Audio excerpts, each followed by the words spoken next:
Dernièrement, Gabinoa est venu donner un stage en Belgique. Le but du stage était fight.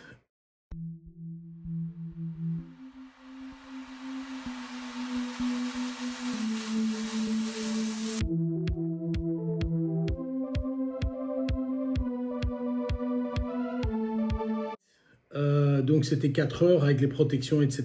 Et donc le but, évidemment, c'était de faire du fight. Il y avait de nombreux participants. Gabi a très bien fait ça, il n'y a pas de problème. Mais j'ai été étonné par 2-3 phénomènes, dont un qui m'a vraiment surpris, c'est que certaines personnes, et je dois reconnaître quelque chose qui m'étonne encore plus, de jeunes personnes, donc des gens qui avaient entre 16 et 25 ans, donc des gens qui normalement sont dans la force de l'âge, venaient me trouver en me disant que c'était dur, qu'ils avaient reçu des coups. Oui, si tu fais un stage fight, tu vas recevoir des coups, oui. On espère que tu en donnes également, mais évidemment, tu vas en recevoir.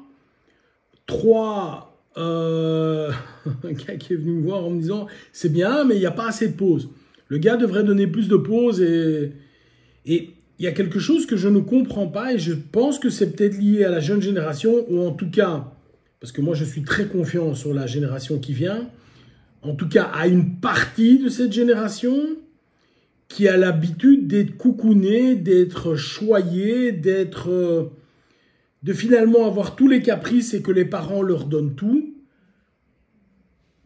Il faut leur prévenir, enfin je vous le dis en tout cas, si vous regardez cette vidéo, la vie c'est pas comme ça les copains. Dans la vie on a des coups, dans la vie il y a des choses dures qui arrivent, dans la vie il y a parfois personne pour t'aider, et je parle pas ici au niveau du fight, hein, je parle au niveau général, et un peu s'endurcir, ça vaut peut-être la peine quoi, hein. Ça vaut peut-être la peine, surtout qu'il y avait des gars qui avaient plus de 55 ans qui étaient là, et qui globalement il n'y avait pas de problème. Ces gens continuaient. Donc je suis toujours étonné de voir des quêtes qui ont 20 ans qui à un moment tirent la langue. Un moment, s'il vous plaît, je tiens à ce que chacun comprenne ce que je vais dire correctement. Je l'ai encore dit hier à l'entraînement.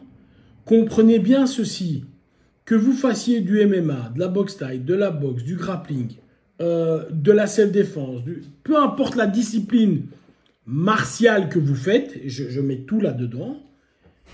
Le but final,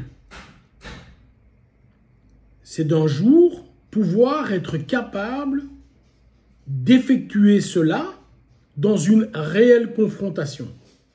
Tout le reste, c'est de la blague.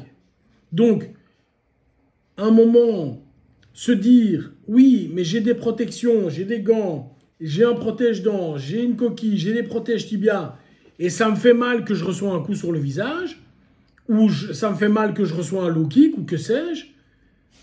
Ben oui, copain, mais c'est le but. Hein. Si tu viens à un stage de fight, c'est le but.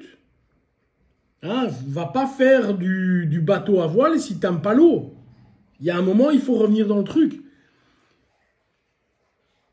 Il faut absolument que certains d'entre nous développent leur force mentale.